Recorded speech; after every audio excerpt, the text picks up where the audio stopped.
All right, it's 12:03, so we're going to go ahead and get started. It looks like we have about 14 people on the meeting. If you're just joining us now, my name is Liz Callan. I'm the Professional Development Officer for APA Wisconsin. I just started in this role as of January, and this is going to be a meeting all about the AICP certification. I do want to just take a moment to go through and have people kind of introduce themselves. I'm going to call on people and just kind of go down my line here in Zoom and see if you just want to unmute yourself for a minute and just say your name. If you want to say kind of where you're zooming in from, turn on your video if you feel comfortable doing that. And then the last thing I'm hoping to hear is kind of where are you in the process of taking the AICP exam? Are you planning on taking it? Like, do you have a time frame in mind, or are you really just kind of in the exploratory phase and trying to just learn more about the exam? So I'm just going to go down my line. Zachary Roeder, if you want to start, just introduce yourself and mention a couple other those things. Okay. Yeah. So I'm Zach. I'm from Greendale, Wisconsin, and I'm at UWM School of Urban Planning. I'm getting my master's. This is my second year. I signed up for the pilot program to do the exam this May. So that's kind of my plan, is to do that this May, and then I'll have that for when I'm starting to find jobs and everything. Awesome, thanks. Edna Ledesma. That's right. Hi, everyone. I'm Edna Ledesma. I'm a professor in the Department of Planning and Landscape Architecture at UW-Madison. And I'm interested in taking the exam. In my career, I've gone the academic path, but I'm very engaged in doing work with practice. And so I'm kind of interested in learning more about the timeline and trying to see where I can fit it in within my current professional path. Great, thank you. Michelle Johnson. Hi, I'm Michelle. I'm also a graduate student at UWM, receiving my master's in urban planning. I also signed up for the pilot program, and I'm kind of just weighing to see if I want to take the exam this May, or I believe there's also a November date. So just kind of want to start to gather all the information. Great. And we'll talk a little bit more about the pilot program too for some people on the call if they're not familiar with that. Cody Garcia. Hi, I'm also a master's student at UWM, and I'm in the same boat as Michelle of trying to figure out May versus later this year. Great. Thank you. Peter Rafferty. Yeah, hi folks. I'm here in Madison, and I actually took the AICP exam and was certified for several years, but that was 20 years ago. So I'm scheduled May 7th to retake the exam to get it reinstated. There was a 12-year period where I worked within the College of Engineering at UW-Madison here, but I'm currently a consultant, but need to take the test again. Great. Next on my list, I have Rod Esslinger. Yes, welcome. Thank you, Liz and everyone. My name is Rod Esslinger. I'm Director of Planning and Development for Eau Claire County. I have about, I'm probably more of a non-traditional, maybe along the lines of Peter. I have not taken the test of 26 years in planning and zoning. And so this is, I have to make a decision, as far as, professional development. This has always been a goal, so I want to work towards that, achieving that goal. And so, yeah, I'm just learning a little bit more about this year's opportunity and what it looks like next year while I balance work-life opportunities. Thank you. Great, thank you. Jacqueline? My name is Jacqueline Asando. I work as a planner with Southwest Wisconsin Regional Planning Commission for about 2 years now. I am looking at writing the exam in November. Awesome. Genevieve Cohen? Hi, I'm master's student at UW-Madison, going to be graduating in May. So I'm just trying to get a better idea of what it would be like in the future, taking the steps to be AICP certified. I noticed there's a ton of information on all the websites, but I thought hearing it person to person might clarify things. Great. Carla Mays. Hi, my name is Carla Mays. I work with David Capelli with his Capelli Cities out of Kenosha, Wisconsin. And I finished my master's quite a while ago. And I started taking some AICP prep classes for it at UC Berkeley just before the shutdown. And I'm trying to figure out, like, I'm scared about what's on the test, and I heard it like tries to trick you. So like I'm trying to figure out what's the best pathway into taking the exam, and so that's why I'm here. Thanks. Great, thank you. Rebecca. Hello, it's great to hear everybody's story, just so you know. So I graduated from UWM over 20 years ago, and I have also have a degree in architecture as well. So I've played both routes. And just this past year, I've really become, because I have an education lean, I am a consultant and I help schools around the country. So I'm in the public school, APA public school interest group. I'm on the board. So there has enlivened, reinvigorated, we'll say, my interest in getting my AICP. So I believe I'm qualified. I just need to figure out the logistics and how to do it. I doubt I can do it by May, but I'm hoping by next fall. So thank you. Great. Thank you. Jack? Hi, thank you. I finished, sorry about that. I finished my master's in 2018. Been there. I'm sorry. That's okay. I finished my master's in 2018. I'm an associate planner at the city of La Crosse right now, and hoping to kind of figure out when this will work, the timing with two young kids and a full-time job. So Yeah. Thank you. Thanks. Madison? Hi there. I currently work for the city of Green Bay as a planner, and I received my master's, 5 years ago now. Now I feel old. And I'm currently registered to take the exam May 8th. Great. Awesome. Next, I have Frank Fierrick.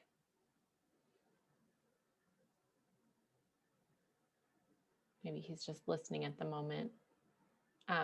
Frank, feel free to jump in if you would like to. Otherwise, Kim, do you want to do a quick intro? Sure. My name is Kim Berry. I'm the planning manager for Milwaukee County Airports, and I've been planning for a while, but I've never gotten around to taking the test. So I'm thinking about it for fall. I'm here to learn what it's all about, and hopefully I can gain some insight into the process. Great. Rachel Gasper.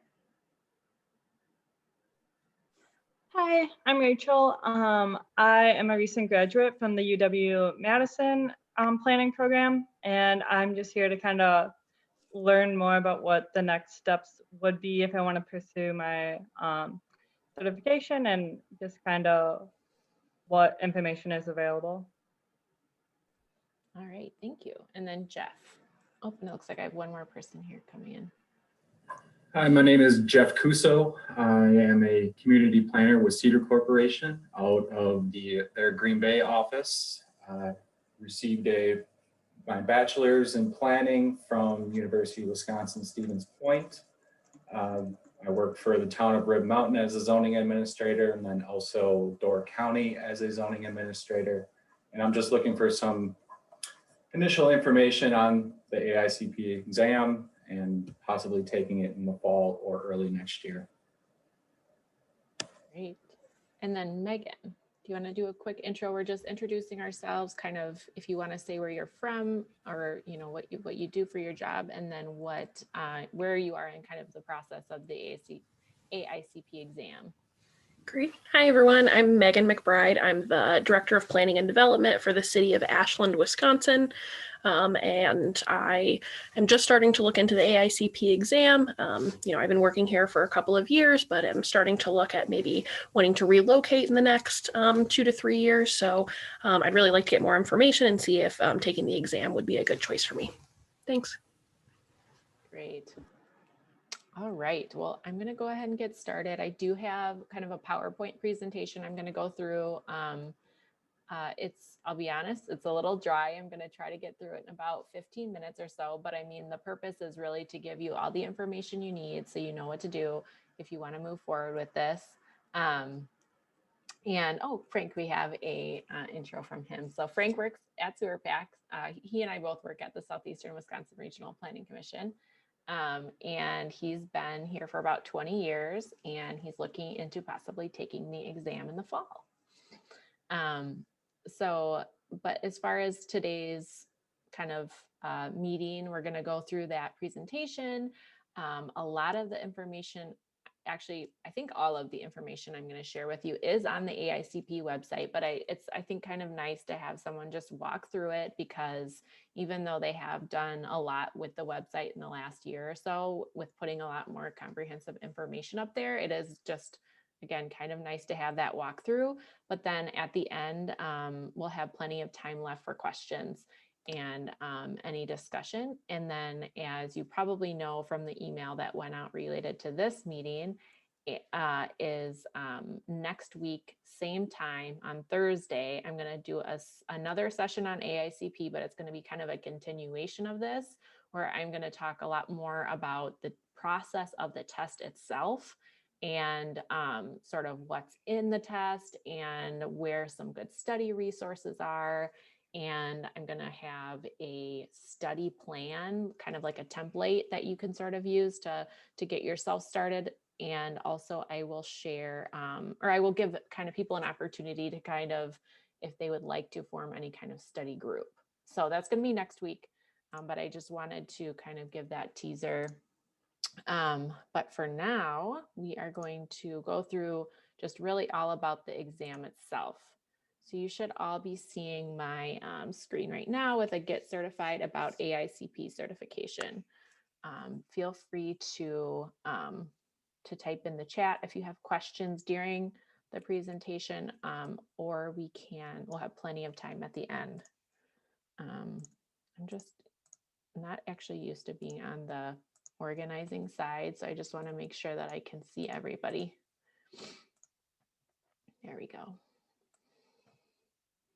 And see the chat. Okay, there we go. Okay, let's see, 1 second. Okay, should be good to go. All right, so all about the exam. So the overview of this presentation I'm about to give is going to start with what is AICP certification, what are the steps toward becoming eligible to get certified, a little bit about the exam itself, and then I'm going to talk about some of the benefits of being certified.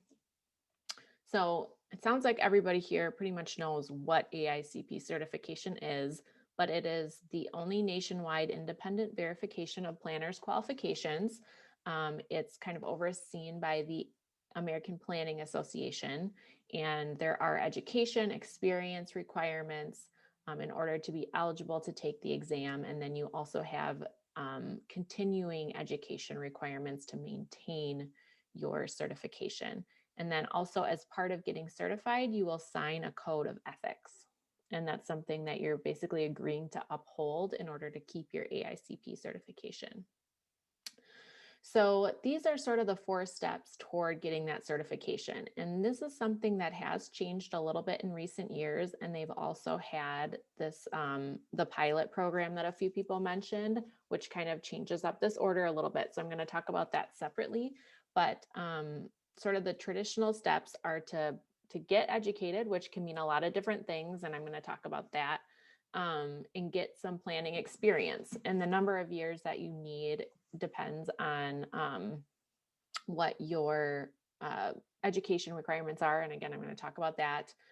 You're going to submit your planning experience essays and take the exam after you apply for certification. I think I skipped that, but you have to apply, get accepted to take the exam, and then you'll do those two things. And then you will become certified and maintain your certification. So I'm really just going to walk through these steps kind of one by one. So getting educated and gaining your experience. So when you apply, you'll be asked about your experience in education. And this is kind of the matrix of the different options that you have in order to meet those eligibility requirements. And again, this is outside of the pilot program. So if you're pursuing the pilot program, you can ignore this for right now. But you kind of have to have one of these combinations of things. So you can have all the way up to, if you have no college degree and you have 8 years of experience, you can take the exam and be certified. If you have a graduate degree from one of those accredited programs like UWM or UW-Madison, and you have 2 years of planning experience, you can be eligible. And then there's that range in there. Let's see, I'm just bear with me for 1 second. I'm like not seeing the chat. So oh, there we go. Okay. I just want to make sure I have my chat up in case anybody has questions, and I've got it now. So just a couple of notes on the education requirements. So you don't have to have the education in experience in a certain order. You just have to have it combined. So you could maybe have been working for a few years, gone back to school, and then now you're eligible to take it, for example. Regardless, it doesn't matter what order you're doing things in. The accreditation board is kind of who decides whether the programs are certified, or I'm sorry, accredited from the AICP and approved by the AICP, I should say. And so if you have questions about that, when you actually go to apply, you'll actually be able to look up whether your program is accredited. But if you have questions about that or need help with that, I can discuss it with you separately. And then some of the other degrees, which are included as an option, if you have a degree in another topic, that can be any other postgraduate, graduate, or undergraduate degree in any related or even other discipline. They don't really define it as having to be in a certain set of disciplines in order to qualify. So the experience requirements are a little bit more specific, and I would say this can get a little bit tricky. I have heard of some people, not a common thing, but I have heard of some people kind of having to go back and explain their experience in a little more detail before they did get approved. And that's really done through those essays. But your criteria that they are looking for to basically define whether your experiences as a professional planner qualify is that you are demonstrating a professional level of responsibility and resourcefulness while applying a planning process appropriate to the project or situation, that you're evaluating multiple impacts to a community when implementing these professional planning tasks, and that you are influencing the public decision-making in the public interest.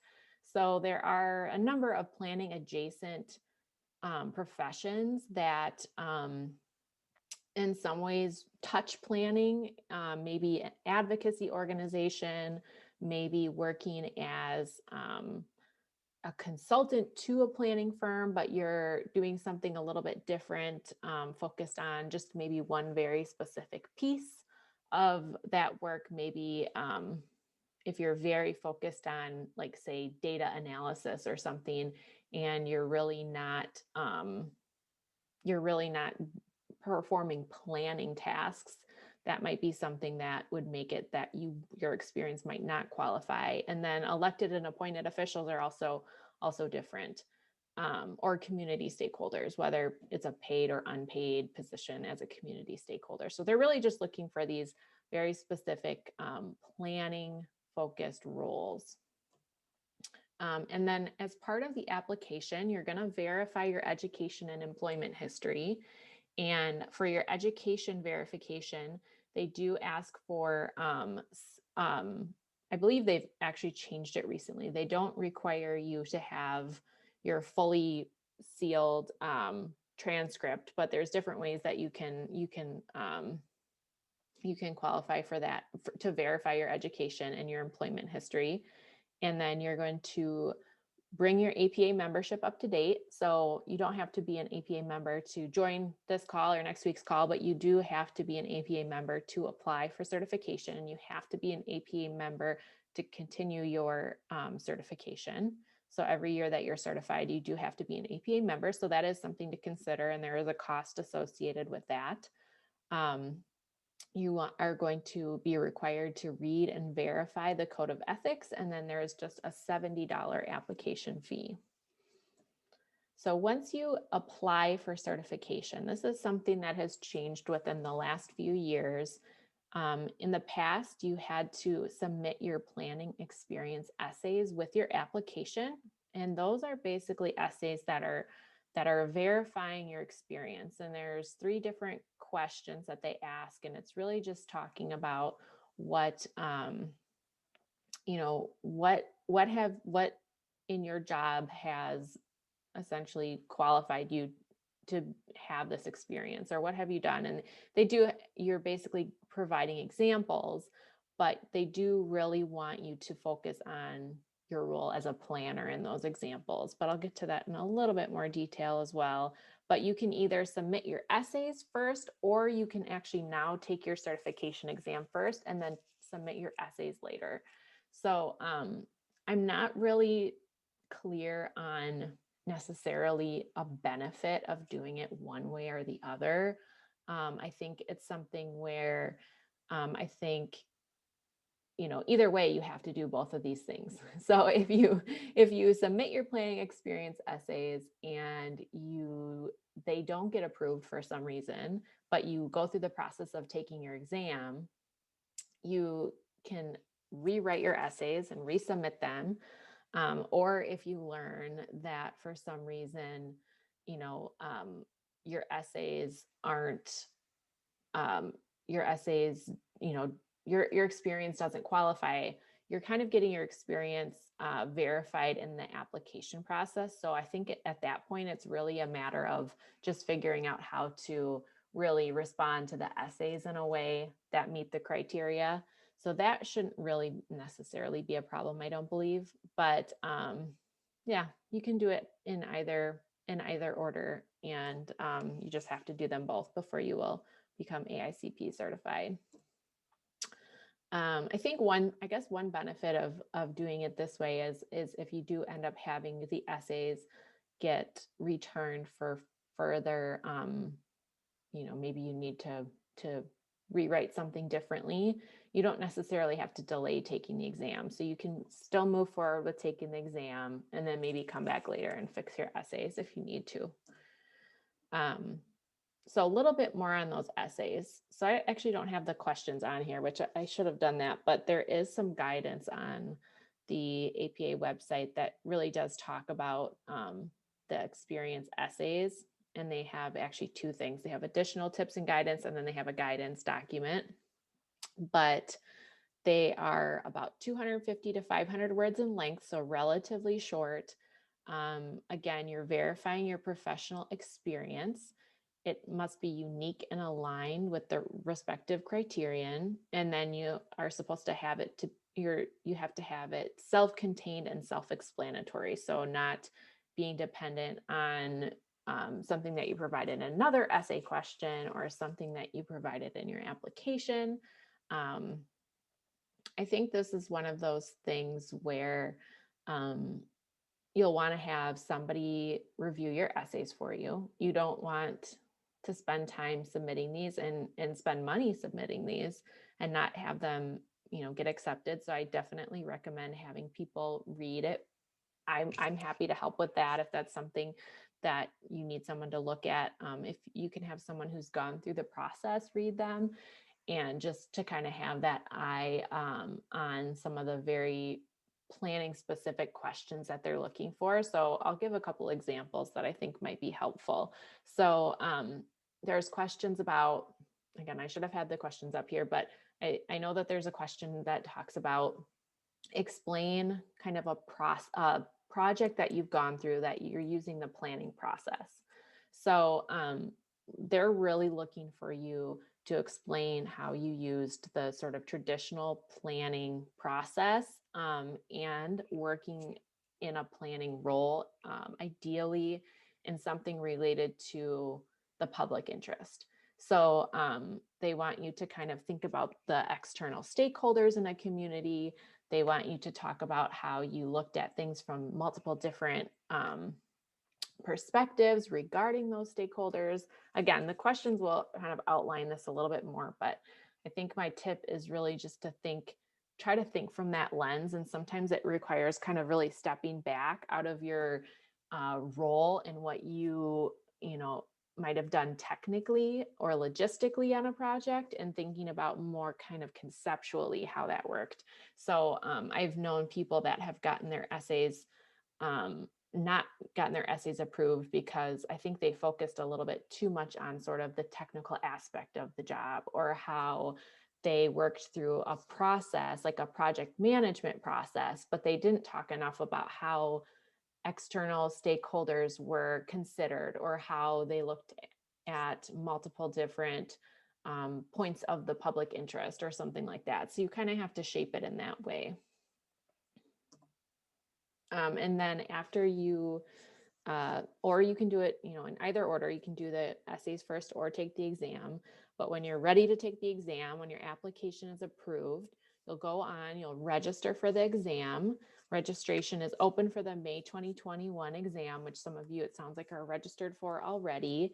And then there are 2 registration windows every year in May and November. And that does shift sometimes. And in 2020, they obviously had to shift things, but I think it's pretty much back to these 2 windows now. And you'll actually do registration through Prometric, which is one of these third-party testing centers. If you've ever had to take any other kind of standardized test, like the GRE, for example, you might have done it through Prometric. And so you'll do that, you'll register for your exam, and then a few points on preparing for the exam. But again, next week, I'll talk in a lot more detail about these things, but suggest that you map out your study plan, ideally a few months in advance. So you're taking a span of time to really start preparing. As a few of you mentioned, there's a lot covered in the exam. And so what I kind of like to tell people, at least from my experience with the exam, that it's less about the challenge, I think, with the exam is less about necessarily the difficulty of the specific questions or that there's a lot of really challenging individual material, although there is some, but I will say, at least for me, the biggest challenge is just the breadth of information that's covered in this exam and the fact that you really have to study all of it. So it takes a lot of time to study. So just mapping that plan out and making sure you're giving yourself plenty of time to cover each topic. If you have the opportunity based on the timing of your exam to attend an exam prep session, kind of like what we're doing next week. Next week is really kind of going to be about planning and resources. But if there's interest in diving even deeper into some of the topics, I could definitely set something up for that. But there's a lot out online now, and actually on the APA website, they actually have a recorded exam prep session that goes by each topic and really does cover a lot.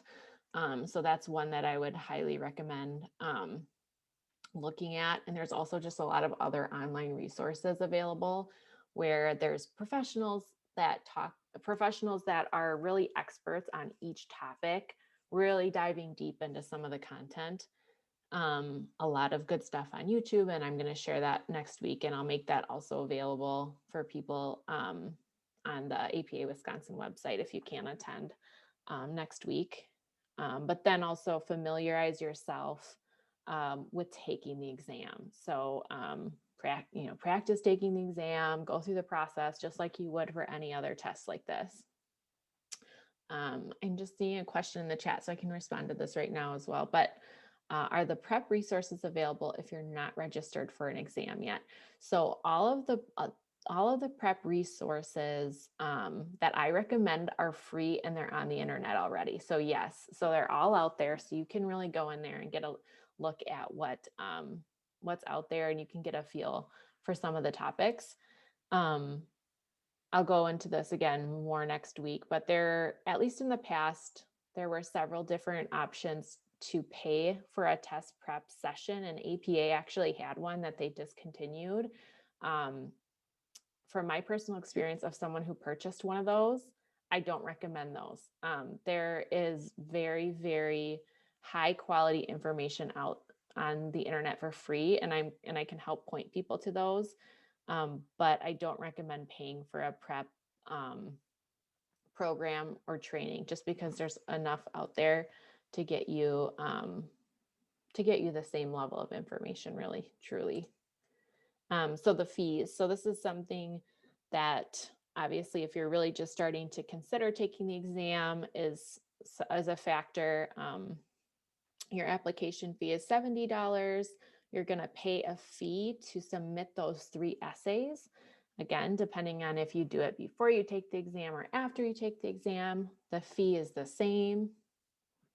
The expedited essay review, I believe the idea behind that is you can know for sure if your essays are going to get approved before you register to take the exam. But with their new system of having the ability to do it in either order, I think that's less important, but there may be a reason why you want to expedite that. And then you're going to pay another $220 to actually register for the exam. So that used to be like a $450 fee or something, where you just paid one chunk and it included your essays and your registration, but now they've divided it up. And then the transfer fee is $100. And now I'm actually blanking on what exactly that covers. I'm trying to remember now. I think that might relate to if you decide to push out your exam for a future exam window, but I can clarify on that. And then if you want to appeal your essays, so if you want to go back and kind of challenge if they don't approve your essays, then you have to pay an additional $100 to do that. So the total can range anywhere from $510 to $780. Most likely, you're probably going to be in that $510 range. All right, I'm going to move this along. So then once you do get certified, you have to maintain your certification by doing continuing education. So for AICP, they call this the Certification Maintenance Program, CM program. You've probably seen webinars and things like that where they say, you know, this is good for 1.5 CM credits. That's what that is. You go in, you log into your My APA portal on their website to log your CM credits. You report those every 2 years. You're required to get 32 CM credits within a 2-year period. And that includes 1.5 credits each of ethics and law. So those are a little bit more tricky to get sometimes. They almost always offer them I think they always offer them at the APA Wisconsin conference as well as the national conference. In my experience, if you do have the opportunity to attend either of those conferences, but more accessibly the APA Wisconsin conference, you can really knock out a big chunk of your CM credits that way. But you don't have to attend one of those conferences. There's a lot you can attend online through webinars, but also through some self-guided training that's out there. So you don't even necessarily have to be on like a live webinar. And then if you do lapse on your CM credits, it can result in losing your certification. And then if you do have a 4-year gap from losing your certification, you can apply for recertification. But then if you go beyond that 4 years, you have to go through the process and retake the exam. And then again, you have to be a member of APA and you have to uphold the code of ethics. I'm not going to talk a lot about the code of ethics, but there's a lot out there on that. And if you have questions, we can talk about that. But there's a lot of specific things that happen if something you do is thought to be not within the code of ethics, and that's almost a whole ethics session separate from this. So I only have one slide on the APA candidate pilot program. It sounds like there's a lot of people who are either pursuing that or thinking about pursuing that. So if there's questions, I would be happy to talk about that, and even if necessary, get more information and get back to people. But just to recap, their traditional sequence for getting your AICP would be you'd get your education, you'd get your experience, and again, that can be mixed and or happen at the same time, but then you take your exam and do your essays, and then you'd get your AICP. But with the candidate pilot program, you could start by enrolling for the pilot program. Then you could actually go ahead and take the exam even before you're done with your education and or experience, become that AICP candidate, and then, get your work experience. And then you would submit your essays that basically kind of verifies how your work experience qualifies, and then get your AICP. So I think this is a really good option that's available. I don't know that it was available when I was going through my program, but especially with the exam, the topics it covers being so broad, and I remember studying for the exam, and it really was taking me back to my grad school classes. And I remember pulling out some of my books, and it really is a lot of what you're learning in your program if you did go through or are going through an MUP program. So when that information is fresh on your mind, it's always great to take advantage of that. And you're kind of in that mindset of studying, and a couple people mentioned how am I going to balance this, with everything else I have going on in my life. If it's kind of already part of your life, it's easier to do it then. But also you can take advantage of reduced costs as well. So I didn't have the costs for the pilot program, but I know there's reduced costs for the pilot program, and you also have reduced membership fees as well. So if you're planning to do it anyways, it's certainly a good opportunity to take advantage of that. And I think they also have some other programs for the pilot program, which I think relates to like mentorship opportunities and just some other kind of young professional opportunities that they offer for those that in the program. So I'm going to talk a little bit about the exam itself, and then just have a few more slides, and then we'll wrap up and open it up to more questions. So the basics about the exam: there's 170 multiple choice questions. 20 of those questions are these unidentified test questions. So they don't count in their test. I'm saying test in quotes because they're testing test questions. So they're not, they're basically seeing, is this a good question or not? And do people understand it? And someone mentioned some of the questions are confusing. They can be very confusing. Sometimes those are those test questions, and hopefully they didn't actually make it out of the testing phase, I think. But the exam covers 5 major topic areas: fundamental planning knowledge, and that's kind of like your kind of intro to planning, your planning, I'm blanking on the term right now, but sort of your law, your big picture planning concepts. Plan making and implementation is a little bit more of, what you're doing as a professional planner, and it covers different processes in there. And again, we'll talk about this more next week. Areas of practice, so that covers different topic areas, everything from transportation to land use to economic development. And that's an interesting one, because if your professional experience has been really focused on one area, which a lot of us it is, unless maybe you're a director of planning and touching a lot of different things, but that's an opportunity, but also a challenge to kind of go back and get into some of those other topics that you may have not thought about since you were in a planning program. And I would say that's true for the first two as well, but But yeah, that's just something to note about that topic. Leadership, administration, and management is 5%. And then the AICP Code of Ethics and Professional Conduct questions are 10%.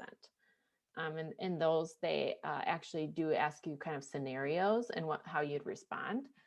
So those are a little bit different style questions. And they want to make sure your answers kind of fall within what the Code of Ethics would suggest that you do. The test is scored on a scale of 25 to 75. 55 is passing.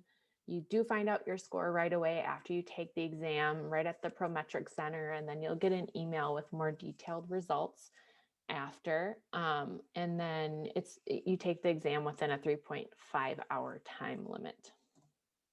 So just briefly, what are the benefits of certification?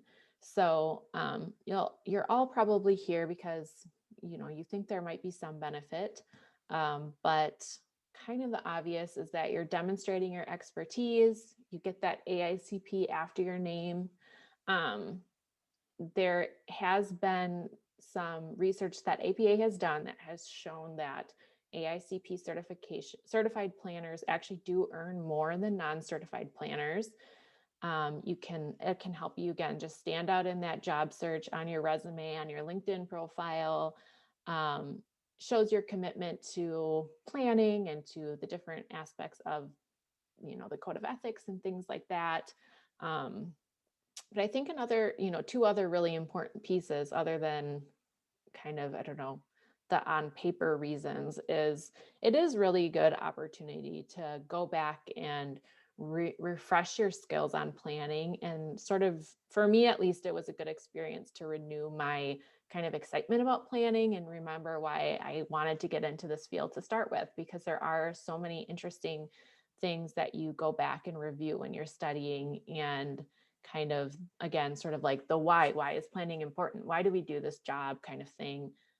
And maybe some people might not want to pay like $500 to do that, but I thought it was a benefit for me. So again, I already talked about the session next week, but now I'm just going to go ahead and open it up for questions. I did see one other question in the chat about, are there flashcards? So I do think there are flashcards online, some web-based flashcards that you can download, but I know I made my own flashcards when I was doing my studying, so that actually helped me quite a bit. Actually, the process of making the flashcards was kind of part of my study process. But does anyone else have questions? You can feel free to throw your camera on, or just unmute yourself or type in the chat.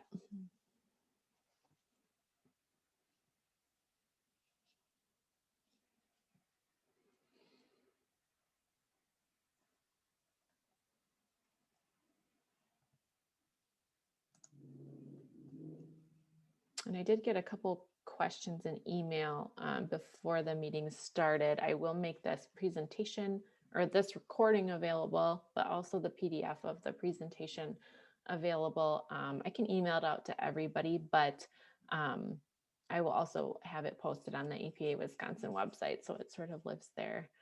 Do you have any links for where to access study materials? So I'm really going to focus on that next week. And I will also put something together that gives you like kind of a resource that you can take away with some of those links. I unfortunately don't have those really pulled together quite yet. I have some things, but I would say for now, looking at the APA Wisconsin's website, they do have that really nice, actually, I'm going to pull it up really quick since we do have a minute. They do have this really nice basically review session that they have recorded on their website. So I'm just going to show you guys that really quick as I'm answering a couple other questions. Oh yeah, somebody linked a couple. So the planningprep.com, I have heard of that one. Another question is, can testing be done online or only at testing centers? It can only be done at testing centers. And there is one in, I guess there's people from all over the state on this call, but they're in different locations. I know I took mine in Brookfield. But yes, it does have to be at a testing center. I know that there is. I just want to show you guys where this is on the website because there's a lot of stuff on here and it's, I won't say buried, but there's a little bit, you know, there's a lot to get through on the website. But if you go to this certification/register, prepare for the exam, and then you go to this step 3, attend an exam prep. So these are videos from the national 2019 national conference. It's a 2-hour workshop, but you download these separately and they're on YouTube.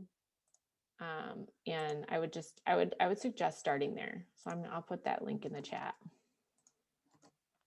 or the planningprep.com would be another good one as well. I guess I'm not as familiar with that. But I'll stop talking for a second if anyone else has questions. I'm just looking at this now since someone shared it.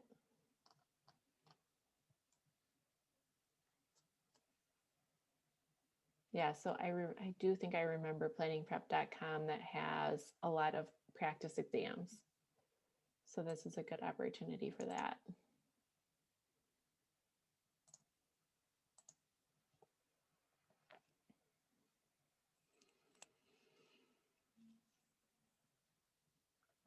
Any other questions about anything?